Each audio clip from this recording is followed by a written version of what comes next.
On our wedding night, I hid under the bed to tease my new wife, but someone else walked into the room and put her phone on speaker. What I heard made my blood run cold. I pressed flat against the hardwood floor under the king-sized bed in our honeymoon suite, biting back a laugh. My Hugo Boss tuxedo was getting wrinkled. The hotel carpet smelled like expensive cleaning chemicals. My wife Rachel, married for exactly 2 hours and 43 minutes, would kill me when I jumped out yelling surprise. We'd been together 5 years. She loved pranks, harmless ones, playful ones. This was our thing. The door opened at 9:47 p.m. High heels clicked across the hardwood. Sharp, precise, expensive shoes. Not Rachel's footsteps. Too heavy, too deliberate. My mother-in-law Diane sat on the edge of the bed directly above my head. The springs groaned. The mattress compressed. I could see her black Louboutin pumps, the $100 ones Rachel had pointed out at Nordstrom, planted firmly on the floor 3 inches from my face. "Martha, hold on. Let me get comfortable." Diane's voice. "I'm calling you from the honeymoon suite at the Biltmore estate." I froze. What was she doing here? Rachel had sent me up to change out of my reception tux into something more comfortable for the after party. She was supposed to be downstairs with guests. No, the idiot's still down in the ballroom schmoozing with his father's business partners," Diane continued. I could hear the smile in her voice. "Playing the dutiful son? God, he's pathetic." My stomach dropped. "The plan's working perfectly, Martha. Better than perfect. Rachel's got him completely wrapped around her little finger. You should see it. The boy is so in love he can barely function." I stopped breathing. Oh, and get this. He signed the prenup I drafted. Actually believed it was protecting him. The moron doesn't understand a single thing about contract law. I had my lawyer Michael Chen double-check everything. The second they hit 6 months of marriage, half his trust fund becomes community property. Georgia law. He's too stupid to know the difference. The floor felt like it was tilting beneath me. I grabbed the bed frame to steady myself. "Better yet," Diane laughed. Actually laughed. "His father already transferred the lake house on Lanier into both their names as a wedding gift. That property alone is worth $2.3 million. Market rate, prime waterfront. Rachel doesn't even have to do anything. It's already hers. My lake house. The one I'd grown up visiting every summer. The one Dad had promised me since I was 8 years old. The one with my initials carved into the dock. Rachel plays the loving wife for a year, maybe 18 months if we need to be safe. Then we file for irreconcilable differences. She walks away with millions. Millions, Martha. And the best part? He'll probably still be in love with her when we destroy him." My blood turned to ice. Actually, ice. I could feel it in my veins. "Oh, you should have seen him at the altar. Martha, the boy was actually crying, like he won the lottery, like Rachel was some kind of prize," she cackled. "He's rich, yes, very rich, but pathetic, completely pathetic. Rachel doesn't even have to sleep with him that much. She can claim she's tired from work, headaches, whatever. He's so desperate for affection he'll accept anything. Rachel, my Rachel. The woman I'd just married 3 hours ago. The woman I'd been dating since we met at a charity gala in 2018. 5 years. The woman who'd moved into my penthouse, who'd met my family, who'd planned this wedding down to the last detail. His father's the real jackpot though," Diane continued. "James Whitmore, net worth estimated at $53 million. Real estate development, commercial properties, investments, and when the old man dies, everything goes to the son, the precious only child. And if Rachel's still married to Ryan when that happens," she paused for effect, "we're talking tens of millions, Martha. $50 million,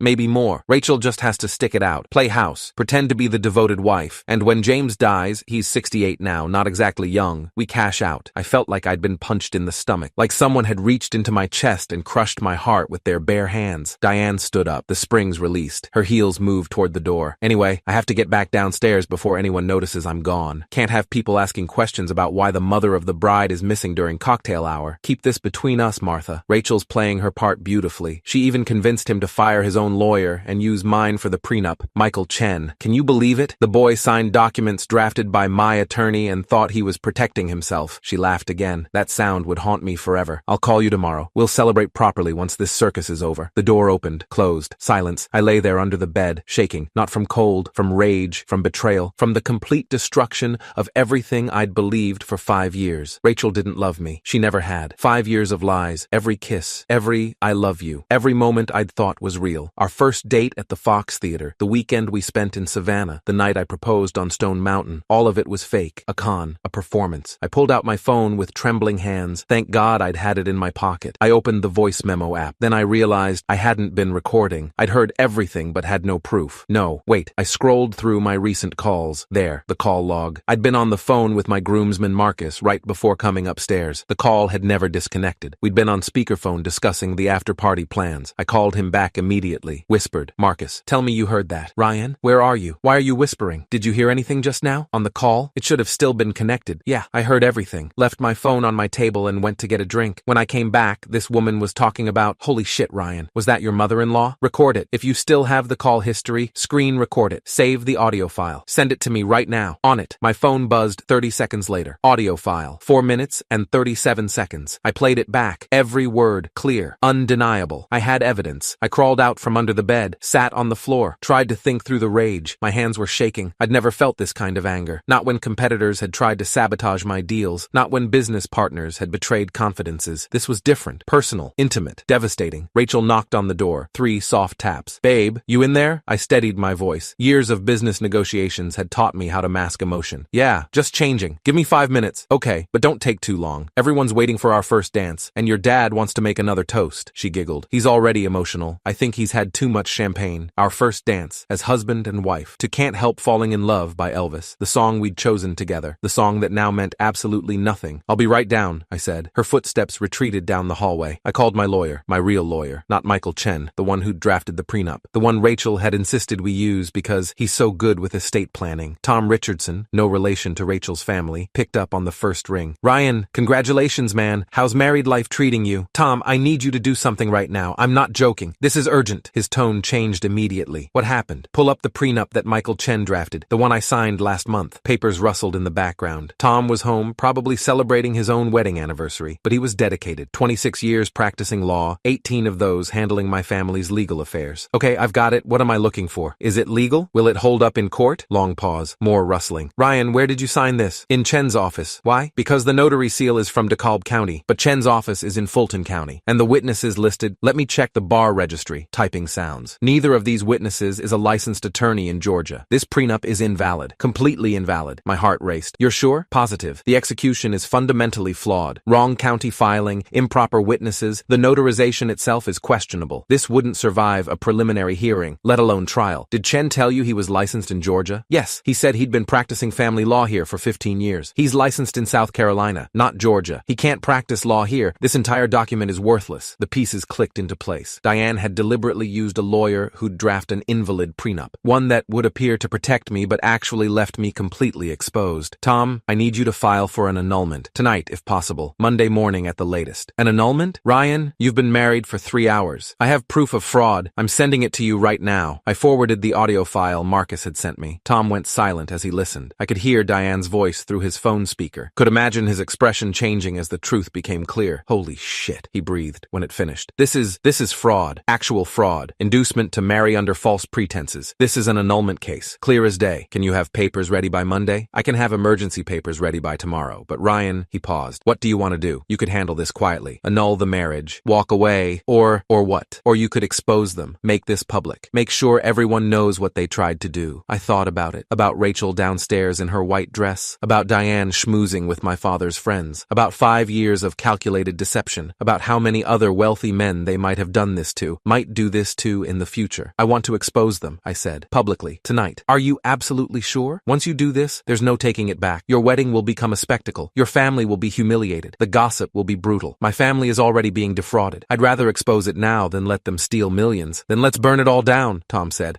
I'll file emergency motions first thing tomorrow morning, but for tonight, that recording is your evidence. Use it. I changed into fresh clothes. Dark suit, blue tie, the one Rachel had picked out. How many lies had she told while helping me choose it? Walked downstairs at 10:23 p.m. The reception was in full swing. The Biltmore Estate ballroom glittered with crystal chandeliers. 300 guests, full orchestra, ice sculptures, the works. Rachel had wanted an extravagant wedding. Something everyone will remember, she'd said. She'd gotten that right. Rachel rushed over the moment she saw me. Gorgeous in her Vera Wang dress. 27 years old. Blonde. Blue eyes. The kind of beautiful that made people turn their heads. 5 years ago, I'd thought I was the luckiest man alive when she'd agreed to go out with me. Now I knew exactly how lucky I really was. There you are. She grabbed my hands. Everyone's been asking about you. Are you okay? You were gone for a while. I'm perfect, I said. Actually, I have a surprise. Her eyes lit up. Genuine excitement. Or was it? Had anything she'd ever shown me been genuine? Really? What kind of surprise? You'll see. But first, I need to make an announcement. I walked to the DJ booth, took the microphone, tapped it twice. The music stopped. 300 faces turned toward me. Everyone, can I have your attention? My voice echoed through the ballroom, clear and steady despite the rage burning in my chest. First, I want to thank you all for being here on this incredibly special day. Rachel stood next to me, beaming. Diane was near the cake table. 7 tiers, white fondant, sugar flowers, smiling proudly. Marriage is supposed supposed to be built on trust, I continued, on honesty, on genuine love and mutual respect. I paused, looked directly at Rachel. At least, that's what I believed when I proposed. That's what I believed when I stood at that altar today and cried,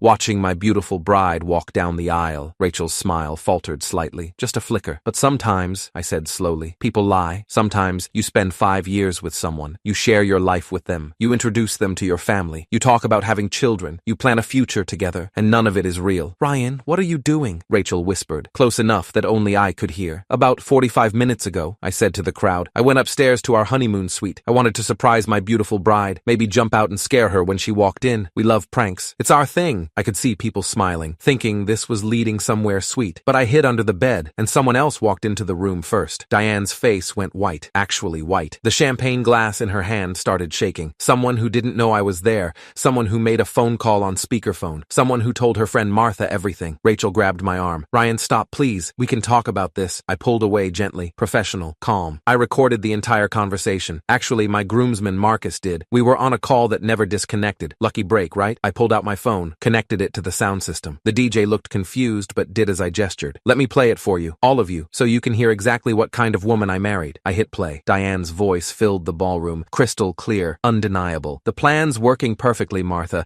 Rachel's got him completely wrapped around her little finger. Gasps rippled through the crowd. 300 people, frozen, listening. Rachel's hand tightened on my arm. Ryan, stop this, please. You don't understand. I let the recording play. Every word, every detail. The prenup that was designed to be invalid. The lake house transfer. The $53 million inheritance plan. Rachel plays the loving wife for a year, maybe 18 months if we need to be safe. Then we file for irreconcilable differences. She walks away with millions. My father James stood up from his table, 68 years old, distinguished. The man who'd built Whitmore Development from nothing, who'd taught me everything about business and integrity. He looked like someone had slapped him. The boy was actually crying at the altar, like Rachel was some kind of prize. He's rich, yes, very rich, but pathetic, completely pathetic. The recording played for 4 minutes and 37 seconds. When it ended, the silence in that ballroom was absolute. 300 people holding their breath. So, Rachel, I turned to look at my wife. Tears were streaming down her face, ruining her makeup. Want to tell everyone the truth? Or should I? I can explain, she whispered. Ryan, it wasn't supposed to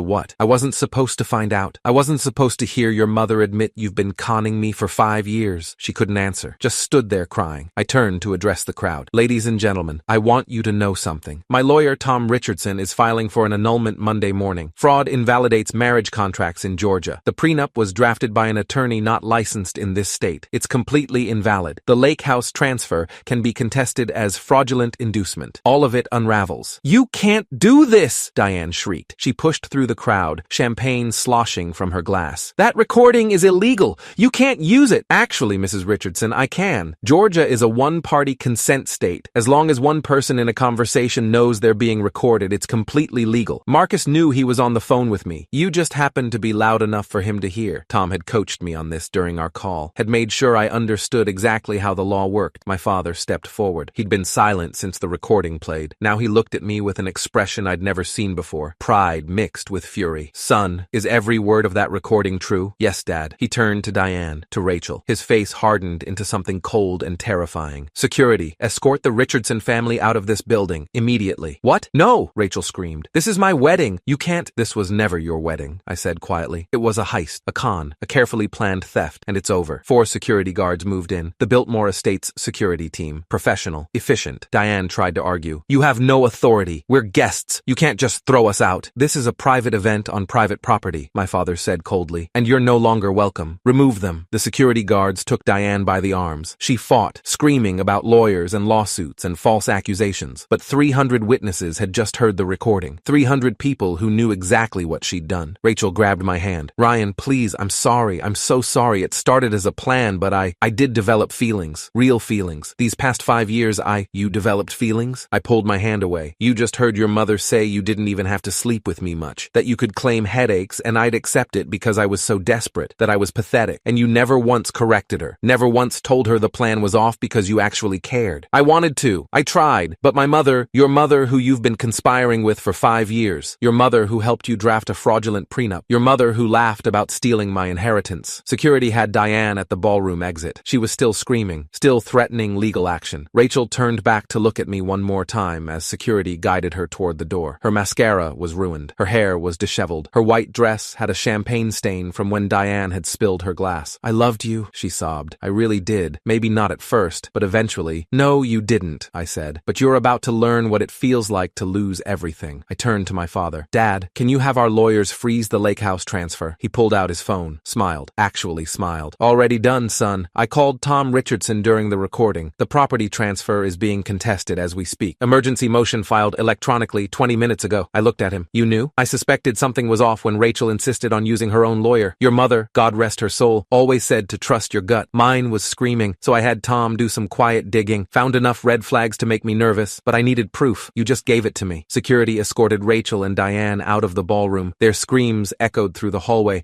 growing fainter. 300 guests stood in stunned silence. Some had their phones out, recording, taking photos. This would be all over social media by morning. My father turned to address the crowd. "Ladies and gentlemen, I apologize for the disruption, but I think you'll all agree. My son just dodged the bullet of a lifetime." Someone started clapping, then another person. Then the whole room erupted in applause. "The bar remains open," Dad continued. "Please stay and enjoy the evening. The catering is paid for, the music is excellent, and we have 7 tiers of wedding cake that someone should eat." He put his hand on my shoulder, squeezed. "I'm proud of you, son. Not many men would have the stones to do what you just did. I learned from the best. Your mother would be proud too. She always said trust your instincts. You did." The DJ started playing music again. Guests slowly returned to their conversations, but the energy had changed. This wasn't a wedding reception anymore. It was something else, a celebration of narrow escape. Tom Richardson arrived 40 minutes later, walked straight to me. "Emergency annulment petition is filed. Judge Patricia Morrison, 28 years on the bench, known for fast rulings on fraud cases, granted an emergency hearing for Tuesday morning." That fast? The recording makes this open and shut. Fraud in the inducement. Georgia law is very clear. If a party induces marriage through fraudulent misrepresentation, the marriage is voidable. You have documented proof of fraudulent intent. It's over. What about the prenup? Invalid. As we discussed, Michael Chen is already in trouble with the Georgia State Bar. I filed a complaint tonight. He'll likely be disbarred for practicing without a license. And the lake house? Your father's emergency motion was granted. Property transfer is frozen pending the annulment ruling. Once the marriage is annulled, the transfer becomes void. The house stays in your name. I sat down in one of the reception chairs. The adrenaline was wearing off. In its place came exhaustion and grief. Because despite everything, despite the lies, the con, the betrayal, part of me had loved Rachel, had believed in us, had dreamed of a future together. That dream was dead, had been dead all along. I'd just been too blind to see it. Tom sat next to me. "You okay?" "Not really. You will be. This would have been so much worse if you'd found out after 6 months, after a year, after she'd actually succeeded in taking millions. You got out clean." "I know. And Ryan, every woman in this room just watched you stand up for yourself, watched you refuse to be a victim, watched you handle this with dignity and strength. That's attractive. You're going to be fine." He was right. Over the next hour, at least a dozen women, including 2 of Rachel's bridesmaids, came up to tell me how impressed they were, how brave I'd been, how Rachel didn't deserve me. It should have felt good. It didn't. It just felt hollow. My father found me around midnight. Most of the guests had left. The ballroom was being cleaned. Staff were breaking down tables. "Come on," he said. "Let's go home." "I don't have a home. I lived